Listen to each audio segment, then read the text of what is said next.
toivotan tervetulleeksi Zoras-Kollektiivin, eli Sanna Hukkanen, Ines Luvadi, yes, Rona Kennedy, and Silvana Mam.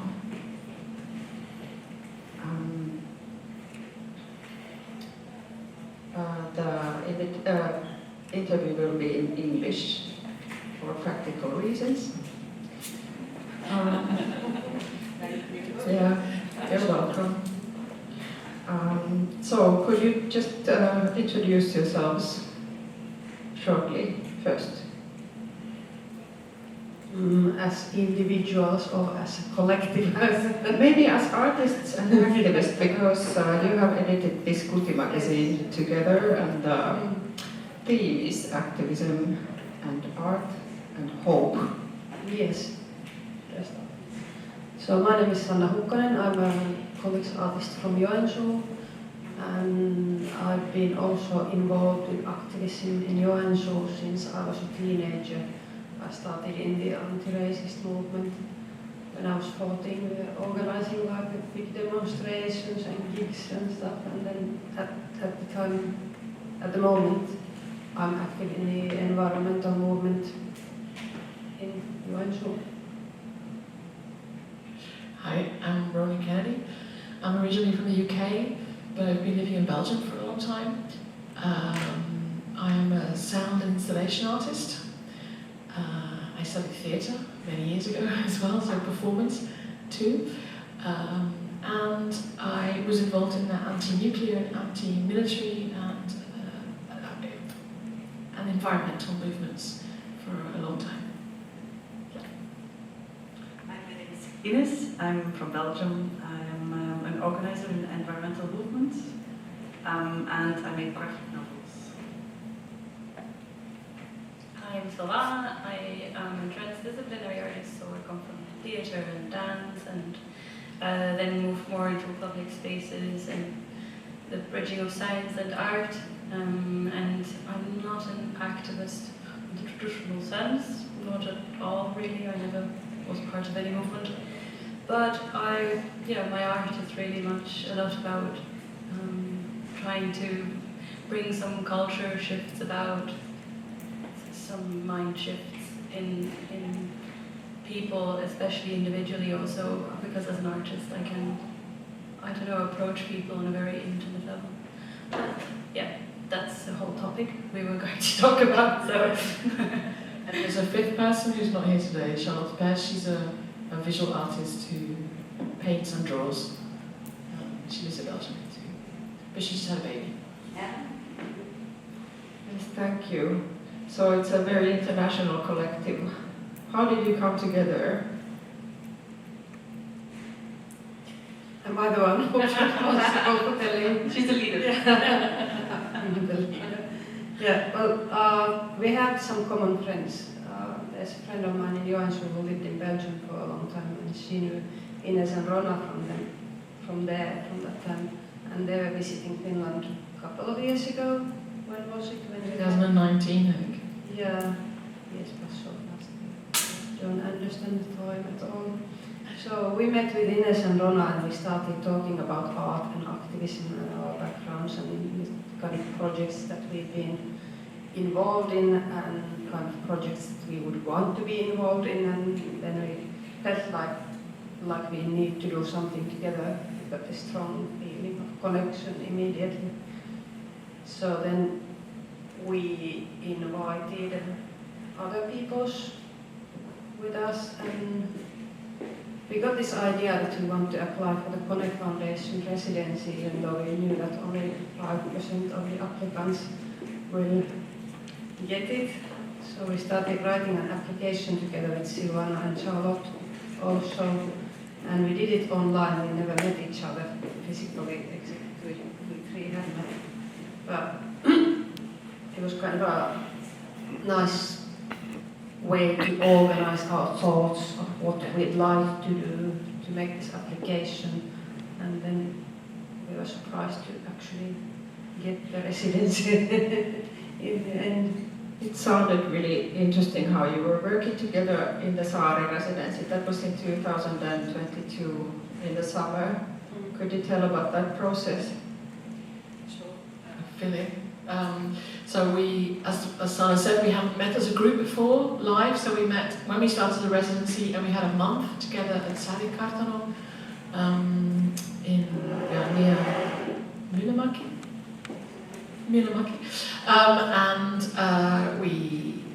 we started a kind of a process. We didn't have a product. We just wanted to explore the topics of hope, hopelessness, action, inaction, power, powerlessness, and collective practices. We didn't really know what that meant. We had a plan, but it worked very organically that we invited each other into each other's practice. So we're not all visual artists, we're all sound and performance artists.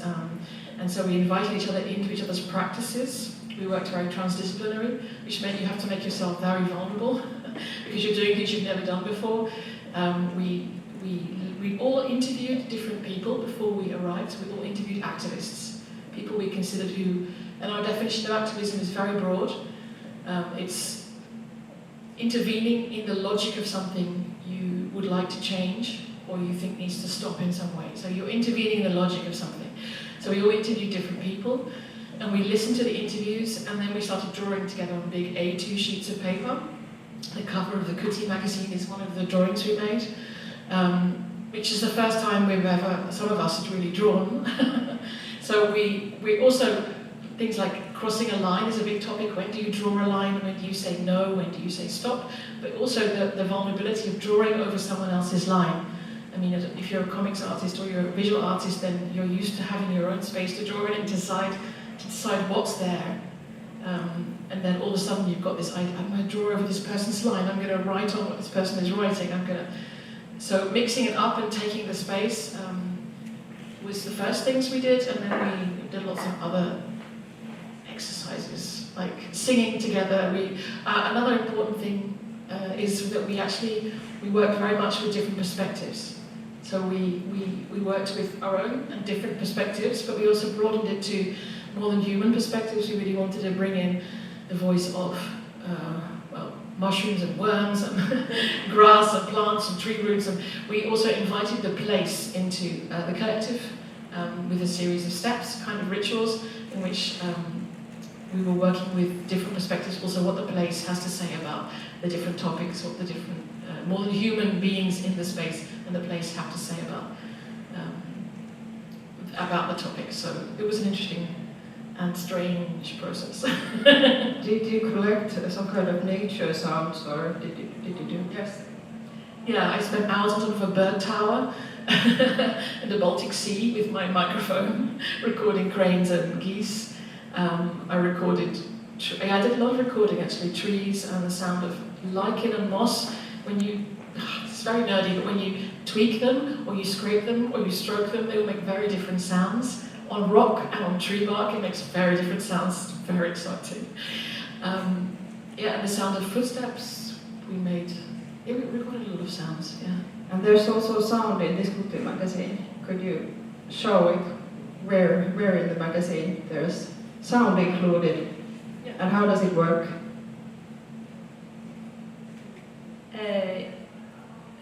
You just have to scan the QR code with your phone when you have a camera on your phone.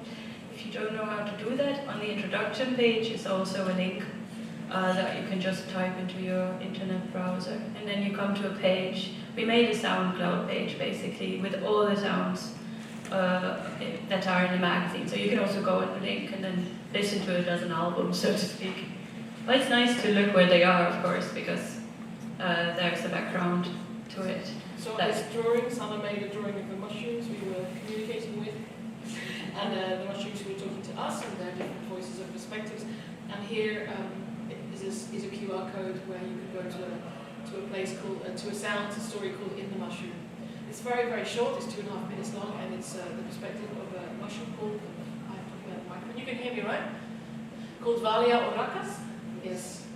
A specific mushroom called Valia oracas who wants to tell us about their relationship to humans. So this is part of this little universe here. It's the sound story that goes with it. And there's another whole universe.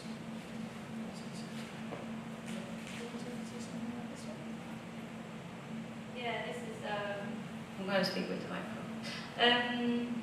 This is about improvisation. It's really called On Improvisation.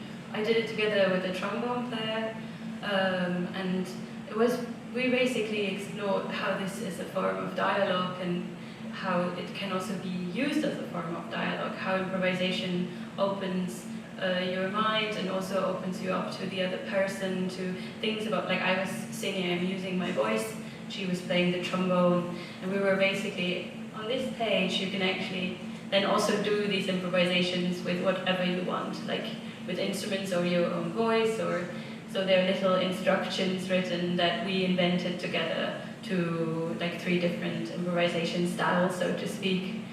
And yeah, I really feel like, because our process was so much about vulnerability and trust and letting go of control, and I think we need different methods to do it. It's so hard to say like, this is what I want. I wish my process was more trusting, and I feel that it's so difficult. You cannot just command yourself to be less anxious in your artistic process. It's not working like that. But when you do an improvisation with someone, there's really this moment of liberation and of trust and of letting go of control. And I think artists and activists can learn a lot about that, from that, and just explore really, and learn so many things in a playful way that at first maybe you wanted to tackle quickly and also had a preconception about. So this whole thing is about that.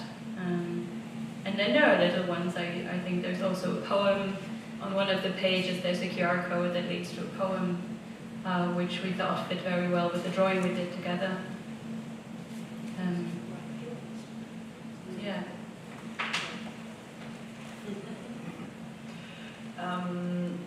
We drew a lot together, and for some of us this was their discipline, and for others it was not at all their discipline, so that was very interesting. The first drawings we did together were, we called them big doodles.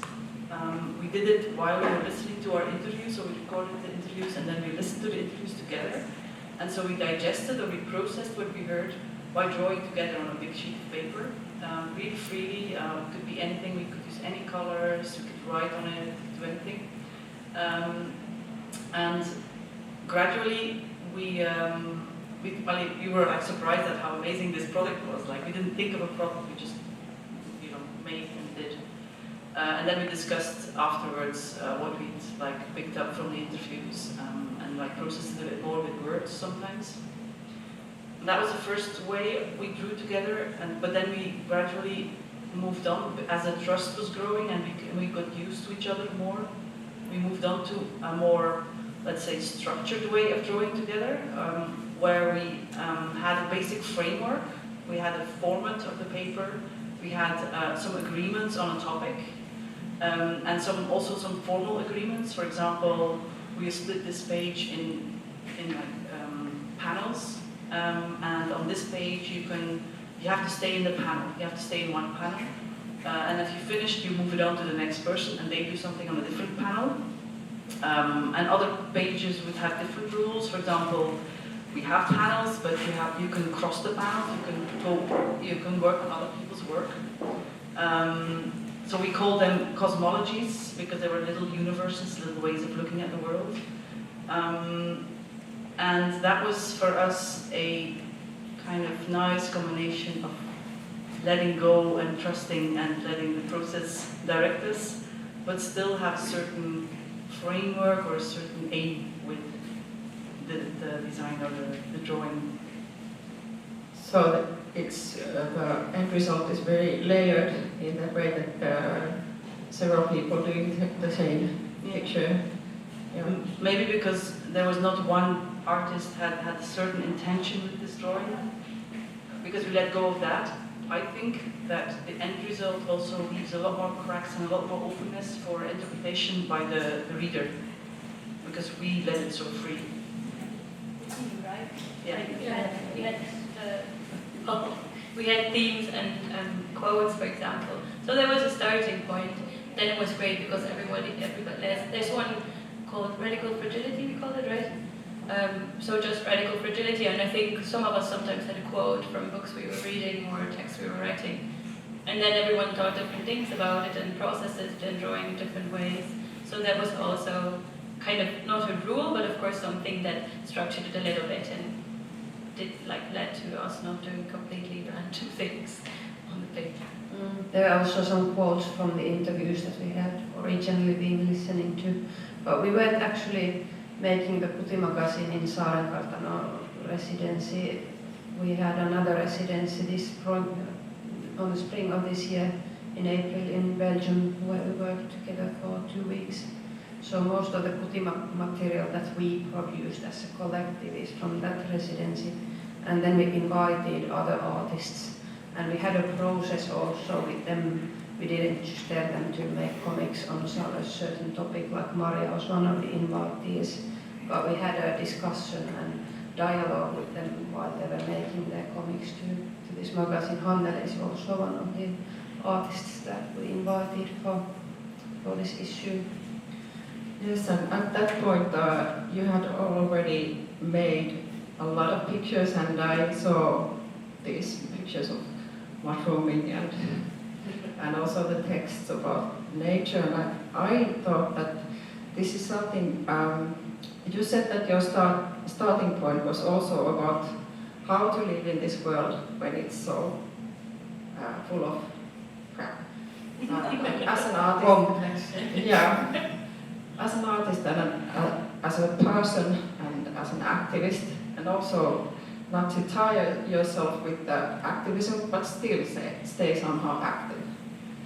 And we talked about, with Sanna we talked about the talven dörröttäjät. I don't know what it is in English, but it's these flowers or plants that stay dry during the winter, and then they send seeds. That is their project. And I was thinking about this sort of passive situation. If you're forced into a passive situation where you would really want to be active and tell what you have to say and tell the truth, like this was actually about the Russian press right now. It was just an example. And I was thinking about the situation of where they have to put themselves. They have to go maybe somewhere else or stay there and do just something. But it's really dangerous for them to do something. But I think just existing, they are still kind of sending the seeds. We talked a lot about digesting the world, like this kind of idea of metabolizing, that you take in so much and that it's overwhelming to take in so much, and there's so much going on which is difficult to deal with. And then as an artist, you shut yourself away in your studio and you draw because you have to metabolize it, to do something with it. You draw, or you make soundscapes, or you create something which is out of a kind of, I have to do something with this. And then you take it back out into the world and you share it with other people. And that process of being out in the world, shutting yourself away and going back into the world with a form that can be shared.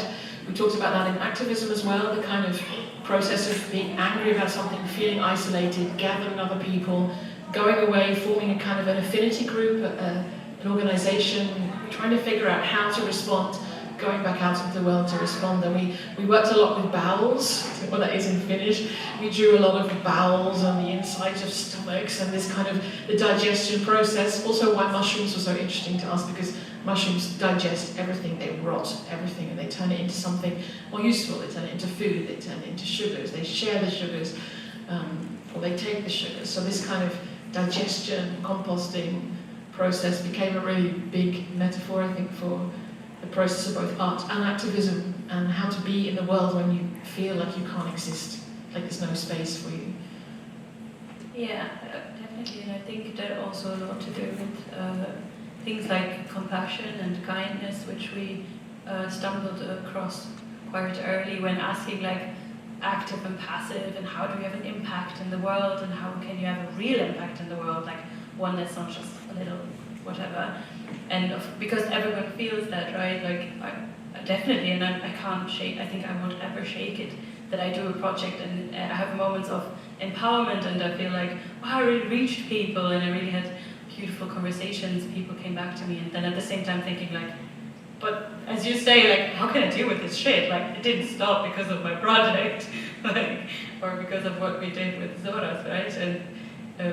And also that's connected, I think, to kindness and to like seeing people and their desperation and the feeling of like everyone feels so disempowered today, and it's so sad. And it doesn't make sense then to ask the question of how can we be active?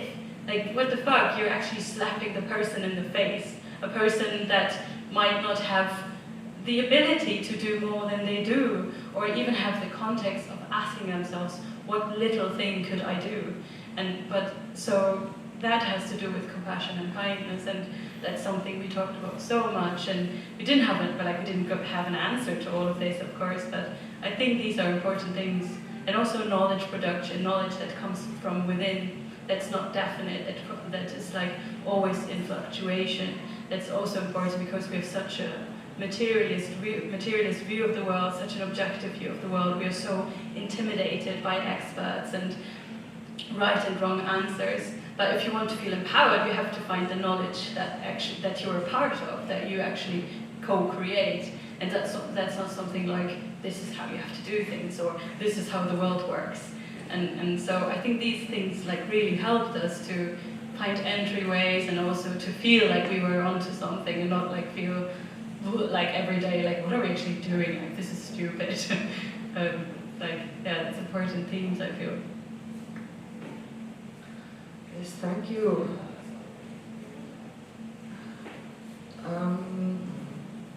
You also have an exhibition at Maalavitalo.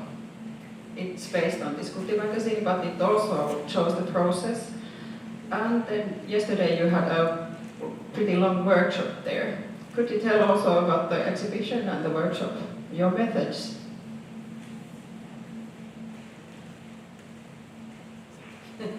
It's more like the material in the exhibition is some of it is from the time when we were in Sarjakuvafestivaalit. It's like a very process, we wanted to show the process, so there are like lots of sketches and doodles and unfinished work, but we also have some works that are in Kuti magazine in it, and there's sound pieces, and there's soundscape in the exhibition space, and then there are sound pieces, interviews and things that you can listen via headphones. Yes, we had a workshop yesterday. I had to leave early because I had a program here, so maybe somebody else is better in telling about that. We basically invite people into our universe and into our practice also, because we're doing similar things as what we did as artists, as a collective. One of the things we offer is the interviews that we have with the activists and artists. People can listen to them and at the same time doodle and write together on the same sheet of paper. And starting from that, we have conversations about what came up, what stuck to them, what they found important and what they heard.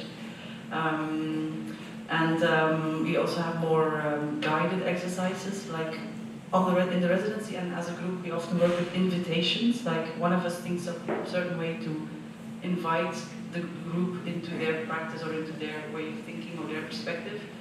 And then the other ones just let go of control and just go with it, with whatever this invitation asked from them.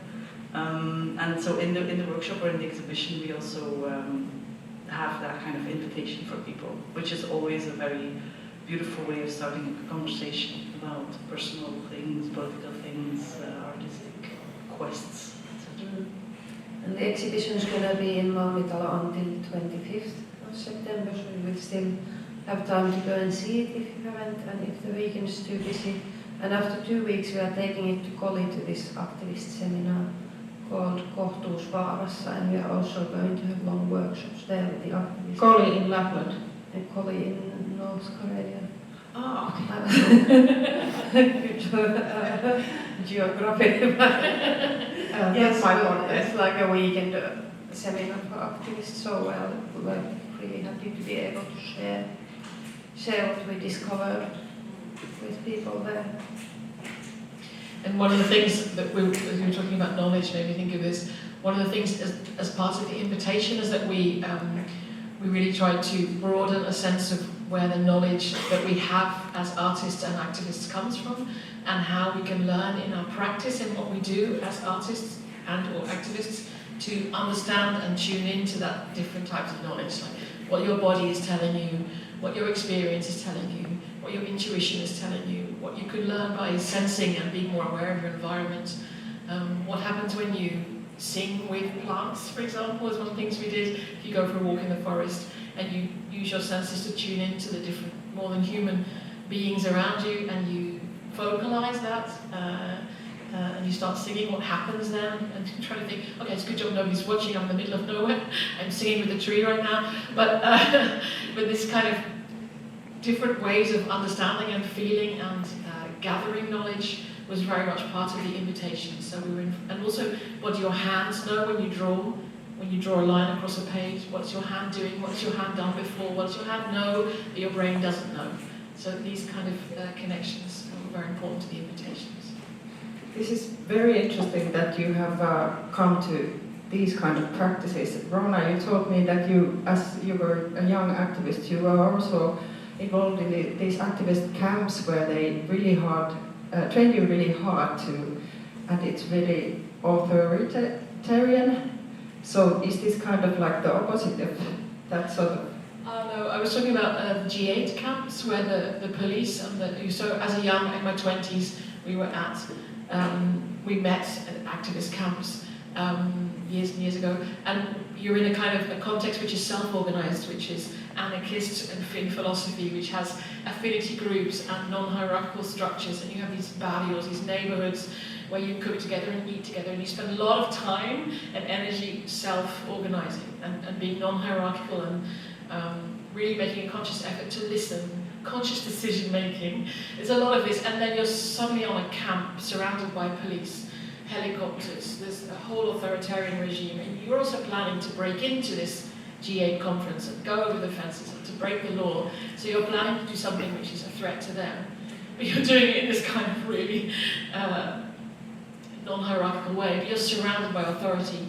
And I have this very strong memory of not being able to sleep because of the police helicopters, and sort of sleeping with this bag with loo roll, passport, toilet paper, passport, emergency biscuit in case I had to eat something, and my socks and my shoes on, and my pajamas and a jumper, and this kind of like stress feeling. And then I thought, I can't do this anymore. I can't be in this, even though I love this context, I can't be in this kind of under this pressure of the authorities. And I must think about Russia and then the journalists, something like they're in this constantly every day. So that kind of feeling of being in this little bubble where you're trying to make a different world, and the other world is closing down on you. That experience is very strong. So that's what I was talking about. Yeah. Okay, yeah. So that was a misunderstanding. So the practice is pretty much the same. It's also non-hierarchical and collective. Yes. Yes. Okay. I was a military campus trade activist or something. This sounds strange. They have those two, where they have those two. Yeah. Okay. Could you tell us about what you took with you from the whole process? Do you have some more plans than the workshop in Komi? Koli. I'll invite you to Koli National Park one day. It's a very beautiful place. Yeah. Well, first, what we took with us, I can say, like, from my personal view, that I felt like this collective way of working was something that was maybe not completely new to me, but I've never gone so deep into it.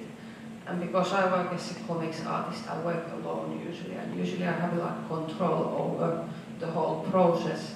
So I felt like when we started working together, it was like really difficult for me to let go this vision that I might have on something that I start doing and let somebody else take it to a different direction. So this kind of a learning to let go, and kind of to also understand that if you have some problems, you can ask other people to get involved in your process. that you can do things together. This has been like really valuable lesson for me. And now I feel like we haven't really had time to make plans for the future yet because the festival's been so busy and we haven't had a chance to work together after the Kuti process. So we will probably sit down next week and talk about the future.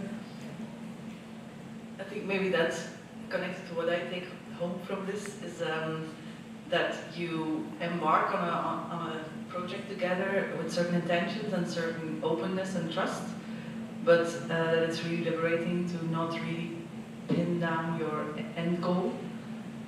Very similar with activism, you will never change the world the way you want it to look, but you can like direct your compass at what you dream of, and then you will make the right steps.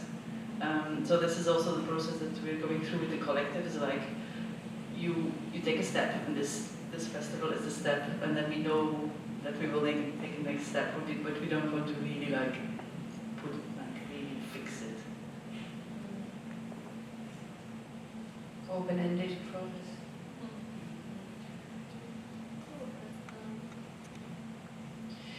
Yeah, I think I take with me the generosity of this process, the generosity of people who invite each other into their practice, which is not a straightforward thing to do, to allow me who's never drawn before, to draw on their drawing. I mean, that's crazy generous.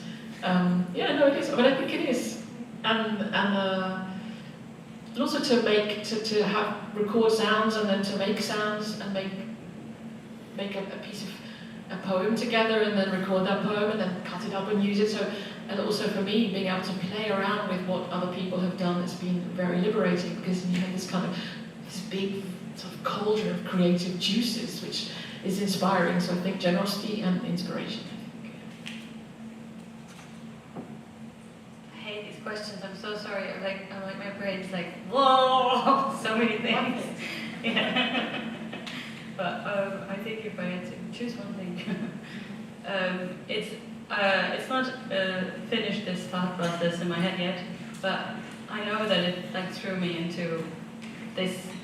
There's something about, to me, there's a big mistake of thinking like active and passive, and this process really showed me that if I'm humble within a process in terms of I don't know what's going to happen, and I don't, like Ines said, like we don't have a clear goal or a product that we want to make, that does not mean at all that you're not being active.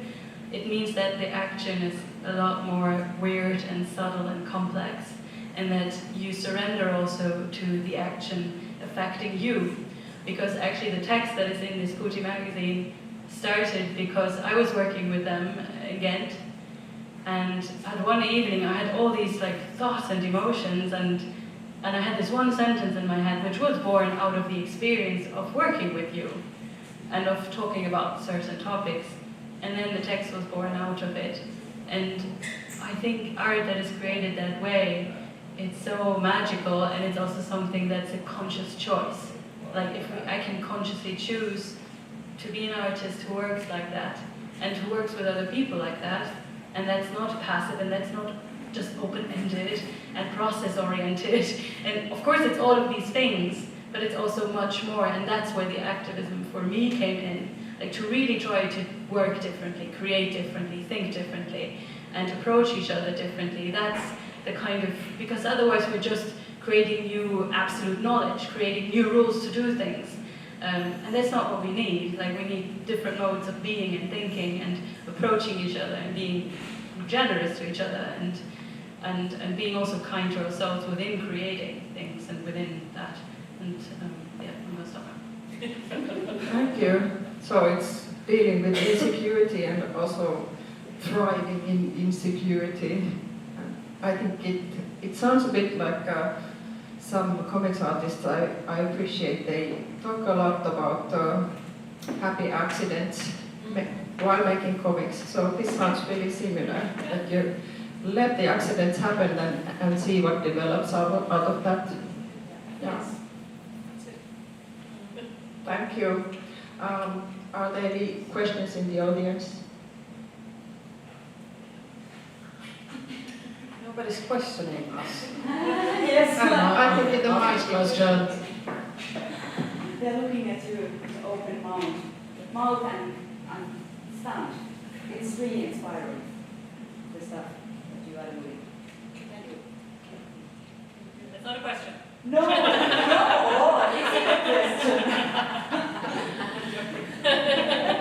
a question.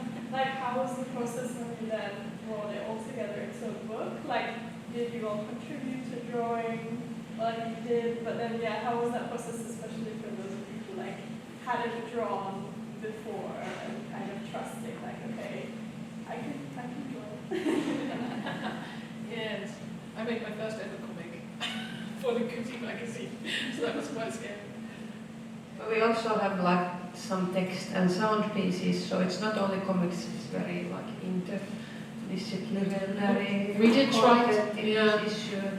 We did try to use the medium of comics as a way of thinking. So we did really try to not just take all the things we were doing anyway and shove them into a magazine. We really tried to think with how to draw a line, line drawings, how to use speech, how to use visual and show, don't tell, how do you use speech and text to tell something differently, how do you create the layers that comic artists and people who make graphic novels do with such geniusness. How do you use that? If you have used it and if you haven't used it. I think on a practical level, we just really practically divided pages, and we said who wants how many pages for what. So that was our restraint and our framework that we worked within, and also through working together for such a long time, and through having this really concrete discussions about what we liked and didn't like, and why we didn't like it, or why we liked it, we kind of got a common understanding about what the core topics were, what the core content of this thing was. So every discussion we would have about something really practical, we would really easily, without talking about it too much, understand each other, like why this would fit in, or why this wouldn't fit in, or why this would be deep enough or not deep enough. Or we would feel that there's something lacking, like this lacks a link with XYZ, or this is too shallow, and because we know that we had really worked together, we could do this in a quite organic way, I feel. You're saying that we have become mushroom. Yes. We have a collective mind. Also because we invited other artists to have conversations with us. So the artists we invited, like we said, we didn't just invite them to draw, we invited them to have conversations. So I, for example, worked with two artists who are more involved with artistic research and thinking. And we had a long conversation about how you can take a statement and bring it into the public space. So how you can make like stickers, activists use stickers as a way of working. How can you make a statement and put it in public space on a traffic light, in a cafe, on a pub, on a table? And so they ended up, what they gave me was a list of statements. And then I took the list of statements and thought, okay, well, how can we make this visual? So this is a kind of a back and forth of that process. How do you make it visual? Okay, it could be stickers, they could be cutouts. It's in Finnish and English on the other side, so you can actually cut it out and you could stick it somewhere with the drawings. And so just that playfulness of back and forth of dialogue was also very much part of the process. And it was also a lot of freedom. Like Ines said, once you know you have 2 pages, and I tell the others I'm going to work with the trombone player, I can do what I want, and then there's a feedback loop of like, I met with Maria, it was kind of cool, I didn't write a text about it, blah, blah, blah. So very practical in that sense. Like that's how it works. You have just different feedback loops and also freedom to go into your own topic and into your own dialogues. Because otherwise, of course, like, I didn't meet, like for example, the people that Rona had her dialogue with. Like I didn't have to meet them, or they didn't meet Maria, like the trombone player. So in that sense, it was also structured than when we did the magazine. And the rest we did online, which was kind of crazy and tiring, because then you have, but it also worked in a weird way. We had online meetings and we did page per page. This could go there, this doesn't go with that, but how about that order? Yes, that works. Really like in Ireland, in Germany, in Finland, in Belgium, so at the same time.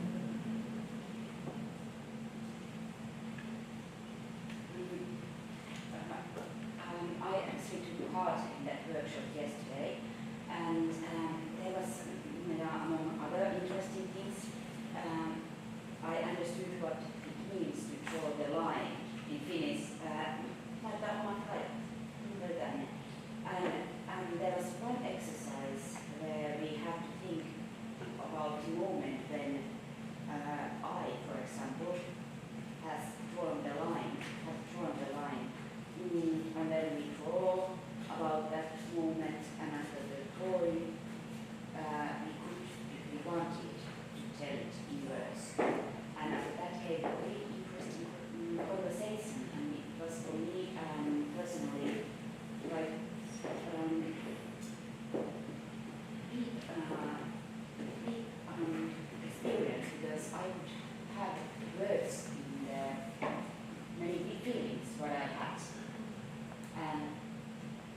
question now is, so you are a mushroom, like doing everything organically and in this freedom float, but did you ever have conflicts?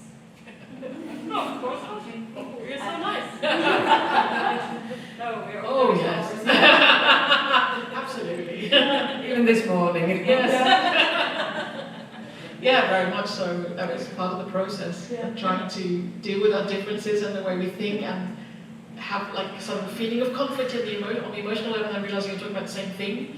Yeah. Also, when something's in conflict, I've learned is a sign of engagement. If you don't care about something, you don't bother.